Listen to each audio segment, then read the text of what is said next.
السلام عليكم ورحمة الله وبركاته.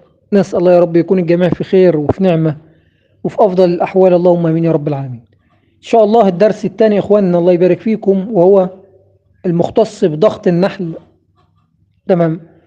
وإزاي النحال يضغط النحل، تمام، بخصوص الأربع فصول السنة، سواء الربيع أو الصيف أو الخريف أو فصل الشتاء.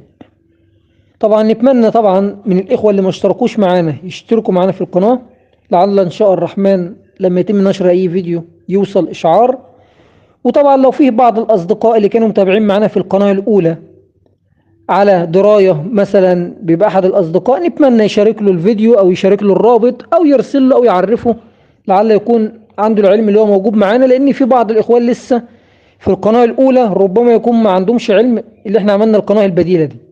على العموم نخش في الموضوع بتاعنا، الله يبارك فيكم. وطبعا بأسف ان انا دايما بتكلم نقول للاخوان اشتركوا في القناة، ولكن الهدف لعل الاخوان اللي هم ما عندهمش علم حتى الان يشتركوا. وطبعا نسأل الله يا رب القناة الاولى مشكلتها تتحل، لعلنا نعود مرة اخرى هناك مع كل الناس اللي موجودين او كل الاعضاء اللي كانوا متابعين لينا، ونباشر مسيرة الحديث في بعض المعلومات ان شاء الله. طبعا الله يجزيكم الخير بخصوص ضغط النحل في التوقيت الحالي اللي احنا موجودين فيه، خلاص مع نهاية الربيع والدخول إلى فصل الصيف. طيب، ضغط النحل الله يبارك فيكم في التوقيت الحالي، تمام، لابد انك انت ما تخليش اي براويز داخل الخلية النحل ما يغطاش. تمام، دي نقطة اساسية. بمعنى ايه الكلام دوت؟ بمعنى خلية تقسيمة 3 براويز ما تحطيش فيها بروازين زيادة، تكون 5. خلية مكونة من 7 براويز ما تخليهاش 10 براويز. تمام. طب مميزات انك انت تضغط النحل بتاعك ايه في التوقيت الحالي ودخولنا لفصل الصيف؟ اولا انك انت بتوفر مجهود على النحل. تمام. والامر الاخر طبعا بتوفر مجهود على النحل في الفصول الاربعه، كل فصل بيختلف، سواء في موضوع التهويه او في موضوع التدفئه. تمام. وبالخصوص اللي احنا ربما يكون بارك الله فيكم الطقس او المناخ داخل الوطن العربي في العام ده بالخصوص، الكل ملاحظ ان الطقس فيه تغيرات كبيره جدا. تمام. فيه فرق شاسع ما بين الليل والنهار. ربما بعض الإخوان من اللي بيستمعوا لينا يكون درجات الحرارة عنده في النهار تصل مثلا 32 درجة، وتيجي في الليل تنزل لل 15 درجة وال 14 درجة، وتيجي تاني يوم في أوقات النهار تبقى 25. في درجات في المناخ نقدر نقول تغير. طبعا دي حكمة من عند الله سبحانه وتعالى ملناش دخل فيها احنا كبشر. تمام. ولكن اللي احنا نقدر نعمله ان احنا نحاول نخلي النحل ما يبذلش مجهود كبير في عملية تدفئة الحضنة. تمام. مش معنى ان انا بقول لك اضغط النحل يعني انك انت ما تنزلش براويز وتخلي النحل ينزل زوائد، نقدر نقول تبقى خسارة للنحال ان النحل ينزل مثلا زوائد بمقاس مثلا 10 سم 15 سم في حجم برواز. ده غلط، انا مرضاش بالشيء ده. انا اتكلم ان انا اضغط نحلي ان النحل يكون مغطي البرواز الاخير، سواء البرواز الاخير ده رقم 4 رقم 5 رقم 6. تمام. لان ده مهم جدا. تمام. طيب الامر الاخر الله يبارك فيكم، وهو لابد من الاخ النحال، تمام، ان هو يظلل على الخلايا بتاعته. ودي هنتكلم فيها ان شاء الرحمن في الدرس القادم في بعض الامراض. تمام، هنتكلم فيها، وده هيكون فيديو مهم، نتمنى طبعا ان شاء الرحمن الانتظار فيه. تمام. طبعا لابد انك انت مع دخول فصل الصيف ان شاء الله تظل على الخلايا بتاعتك. تمام.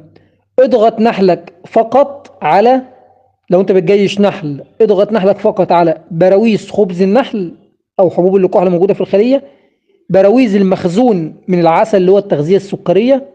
تمام. الحضنه سواء مغلقه او مفتوحه، ده اللي تضغط نحلك عليه. براويز زايده سواء اساس والنحل مش هيقوم ببنائها، لان مثلا في شحة عندك او مثلا في مرعى بسيط او ضعيف، شيلها من الخليه، احتفظ بيها. تمام. ده شيء اساسي نتمنى ان الجميع يقوم بيه. اولا انت لما تضغط نحلك بتحمي نحلك من جميع الامراض، صدقا بتحمي نحلك من جميع اي مرض. تمام. تاني حاجة، ما تضغطش نحلك لدرجة ان النحل يقوم ببناء بيوت تطريد في النشاط، لا. تمام. الامر الاخر، لما بدي توسعة ازيد من اللازم، طبعا دوت بيكون براويز موجودة ازيد من اللازم في موسم فيض. تمام. ده بيأثر على النحال في موضوع جمع العسل. طب ليه بيأثر على النحال في جمع العسل؟ لان الملكة بتتجه ان هي تضع البيض في البراويز بكمية كبيرة، لان في مرعى فيه نشاط في موسم فيض، وبالتالي البيض دوت من ثم هيكون يرقات.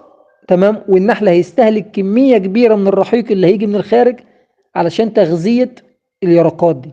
فأصبح ان انا لابد اضغط خليتي على اساس ان الحضنة المغلقة اللي داخل الخلية ديت، سواء خلية مثلا طابق واحد او خلية طابقين، تمام، يعني خلية بعسلة او خلية طابق واحد، اول ما الحضنة المغلقة تخرج مباشرة لو مرعى عندي كويس وممتاز، النحل يسبق الملكة في وضع الرحيق في مكان الحضنة اللي خرجت او العيون الثلاثية اللي الحضنة خرجت منها، ويبقى انا كنحال استفدت في الشيء ده. تمام. ضغط النحل دايما احنا بنحتاج ان احنا نقوم بيه امتى؟ اتمنى نركز في الكلام ده. بعد فرز موسم العسل، فرزت مثلا موسم حبة البركة، موسم السدر، ايا يكن من موسم، الخلية بتتراجع معايا، لابد مثلا تتراجع برواز اتنين، ده شيء اساسي.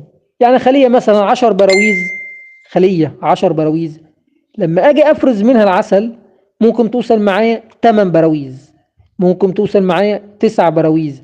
لو خلية طابقين، تمام، نقدر نقول 15 برواز او 17 برواز.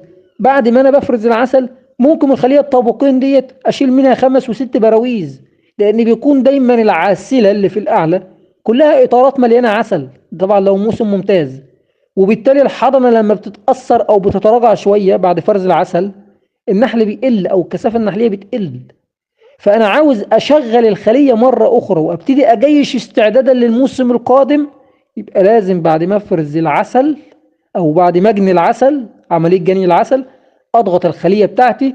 تمام. عندي رحيق جاي من المرعى، يبقى الحمد لله. مفيش، طبعا لازم ان انا اغذي على اساس ان انا اخلي الخلية تعيد قوتها مرة اخرى. بالمناسبة، وربما يكون كلنا او معظمنا بيلاحظ الشيء ده، والمبتدئ ربما نعرفه الجملة دي ونأكد عليه. الملكة علشان تشتغل في البراويز وتعطيك طاقة ممتازة أو تعطيك حضنة ممتازة من أول البرواز لآخره، لازم يكون أنت محيد النحل أو ضاغط النحل، تمام، على أساس أن يكون البيض مش مشتت. تمام. لو عندك خلية حاطط فيها 6 7 براويز وهي مفروض تضغط الخلية دي على 4 براويز فقط، تمام، هتبص تلاقي ان الخلية ديت محطوط البيض في البراويز، ومن ثم لما تيجي الحضنة ديت او البيض ده يتحول لحضنة هتبص تلاقيه مشتت. تمام. هتبص تلاقي كل برواز فيه نصه حضنة، ربعه حضنة. تمام. ويجي بقى المشكلة الكبرى او الكارثة الكبرى لما يجي الاجواء تبرد، سواء في الليل او يحدث اي مشكلة عندك في المناخ، تمام، او الطقس عامة بصفة عامة، تبص تلاقي النحل طبعا تقور على بعض النحل على اساس يقوم بعملية تدفئة. تمام. ومن ثم هيترك جزء من الحضنة، ربما نقدر نقول يحصل له مشاكل او تطلع حضنة ضعيفة. تمام. فشيء اساسي، اضغط نحلك في خلال فصل الصيف ان شاء الرحمن. ضغط النحل ده هيكون ممتاز جدا عشان تحافظ على الكثافة النحلية. تمام. وان شاء الله هنتكلم في الموضوع ده بفيديو ربما يكون معمق او مختصر ان شاء الرحمن. تاني شيء الله يبارك فيكم، وده امر مهم جدا، هو ان الضغط بتاع النحل في الموسم بتاع الفيض لما تيجي تفرز البراويز ان شاء الرحمن او تقوم بعملية فرز البراويز او الاطارات، هتلاقي ان النحل قام بتختيمها. طبعا لو موسم ممتاز النحل قام بتختيمها والبرواز تلاقيه ما شاء الله كامل عسل. لو انت مشتت الخلايا او حاطط في الخلايا براويز ازيد من اللازم، هتلاقي برضو كل برواز فيه جزء من العسل، جزء من العسل. طب ما دي انت كرجل نحال هتتعبك انت نفسك. تمام. فاصبح انك انت لما تكون ضاغط نحلك ده شيء ممتاز. طبعا الله يبارك فيكم، باختصار بالنسبة للاربع فصول السنة. تمام. هنبدأ من فصل الشتاء. تمام. فصل الشتاء الله يبارك فيكم، ضغط النحل اللي انت لما تضغطه اولا بتجعل النحل يقوم بعملية تدفئة ممتازة جدا، وبالتالي التدفئة الممتازة دي يوفر طاقة. تمام. وربما كان فيه دراسة نشرناها على القناة اللي هي الأولى تربية النحل للمبتدئين والمحترفين. الدراسة دي كانت بتقول باختصار إن كان فيه 3 خلايا قامت عليهم دراسة. أتمنى نركز في الكلام ده عشان نفهم يعني ضغط النحل مميزاته إيه. قال لك إن الدراسة دي قامت على 3 خلايا. الخلية الأولى، تمام، وهي إن النحل مضغوط فيها، والخلية الأخرى طبعا مضغوط النحل فيها وفيها ملكة ممتازة، والخلية الأخرى النحل نقدر نقول فيه براويز زايدة. تمام. وموجود طبعا ملكة ممتازة، والخلية الثالثة مضغوطة ولكن بدون ملكة أو نقدر نقول فيها تكذيب. تمام.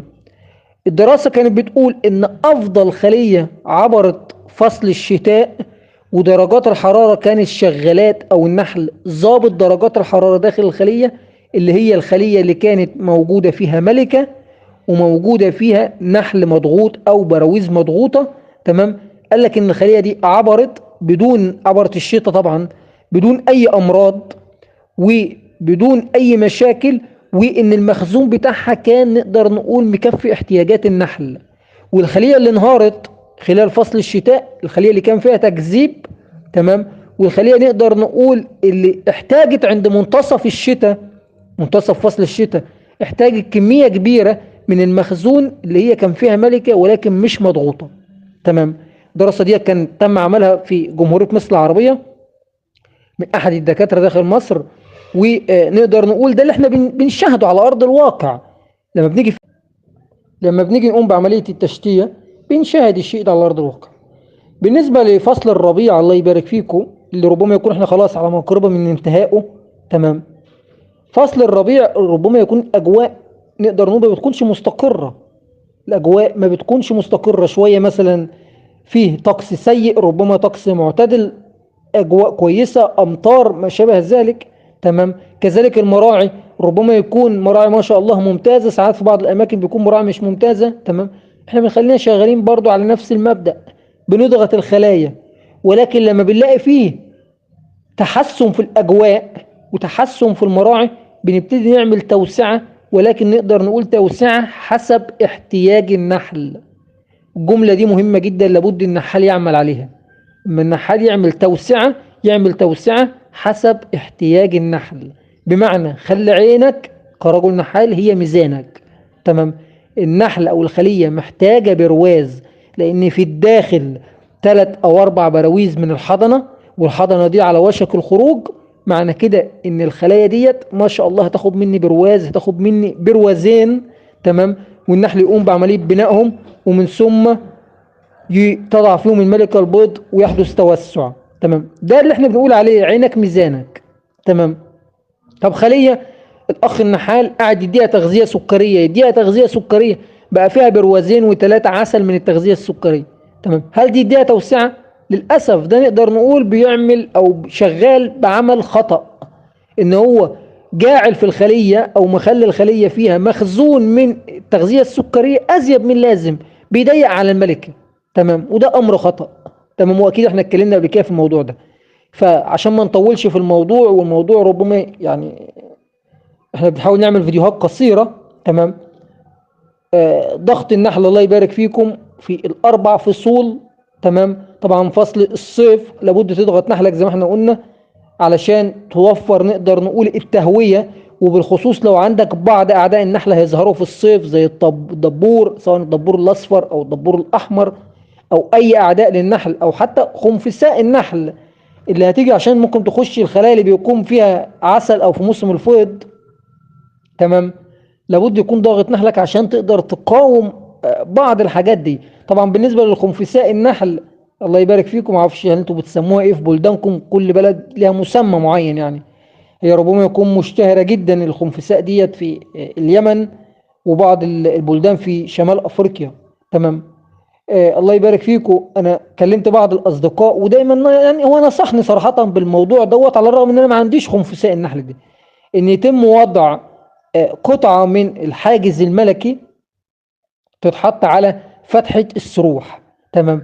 ليها ميزة، الموضوع دوت ليه ميزة وليه امر سلبي تاني. تمام. طب بالنسبة للميزة، الميزة بتاعت انك تضع قطعة من الحاجز الملكي على بوابة فتحة السروح، انك انت هتمنع الخنفساء بتاع النحل ديت تخش الخلية. ولكن الامر السلبي في الموضوع دوت وهو ان لو يعني اتكون او اتجمع 5 أو 6 أو 10 من خنفساء النحل على مدخل الخلية عند فتحة السروح عشان يحاولوا يخشوا الخلية. تمام. مش عارف يخشوا طبعا، ولكن هنا هيحدث مشكلة ان ممكن يحدث انسداد لسروح النحل دخوله وخروجه، ومن ثم يكون عائق. تمام. طب الامر دوت يحتاج ايه؟ يحتاج ان النحال لو المنحل بتاعه جنب المنزل، تمام، او جنب البيت، فدايما باستمرار هيباشر الخلايا او يشوف الخلايا، هيكون الامر ممتاز جدا. تمام. طبعا ده باختصار يعني في الموضوع دوت. لو انتوا عاوزين ان شاء الله نتكلم في الموضوع دوت بتاع الخنفساء بتاع النحل بصورة اكبر، او لو حد عنده المشاكل ديت ان شاء الله نتكلم فيها. طبعا الله يبارك فيكم. ده يعتبر مختصر بالنسبة للموضوع بتاع ضغط النحل، ونتمنى نعمل عليه. ارجع واقول بعض التنبيهات البسيطة. مش معنى ان انا اضغط النحل بتاعي يعني اخلي النحل يبني بيوت تطريد ويطرد، او يبني زوائد شمعية بكميات كبيرة وبالتالي تكون خسارة ليا. لا، خلي عينك ميزانك، ما تحطش براويز للخلية الا عند احتياج النحل. تمام. اتمنى يكون الصورة دي واصلة ان شاء الرحمن للجميع. وان شاء الله الفيديو القادم هيكون فيديو ان شاء الرحمن فيديو مهم، لان هنتكلم فيه على موضوع الامراض اللي ربما بتظهر في شهر مايو او شهر 5 في التوقيت الحالي وشهر 6. تمام. في النحل. وربما هي نقدر نقول للأسف فيه بعض النحالين بيدخلوا ببعض المضادات الحيوية وبعض العلاجات، وهي ملهاش علاقة، الحل بسيط جدا. تمام. فإن شاء الله ده هيكون في الفيديو القادم، هنتكلم فيه برضه بصورة مختصرة أو بفيديوهات قصيرة يتم نشرها، لعل برضه اللي يبحث عن الموضوع ده يحاول يوصل لها. تمام. فده إن شاء الله يكون عنوان الفيديو القادم، اللي هو الأمراض اللي بتظهر سواء في موسم الفيض. تمام. بتكون أمراض دايما في الحضنة في موسم الفيض، أو في الناس الإخوة اللي هم بيجيشوا بعض الخلايا. تمام. فإن شاء الله ده هنقوم بالفيديو القادم بإذن الرحمن. ولو في أي اقتراحات للإخوان اللي بيستمعوا لينا عاوزين نعمل عليها فيديوهات أو يتم عمل عليها حلقات قصيرة، نتمنى طبعا يكتب تعليق في الفيديو، وإن شاء الله يتم العمل عليها. ولو في برضو بعض الاستفسارات أو الأسئلة برضو اترك تعليق، وإن شاء الله يتم الرد عليك سواء في التعليق أو في الفيديو، أو لو محتاج نقدر نقول شرح مفصل ممكن نعمل فيديو للموضوع ده بإذن الله. مشكورين شكرا جزيلا، ونسأل الله يا رب التوفيق للجميع.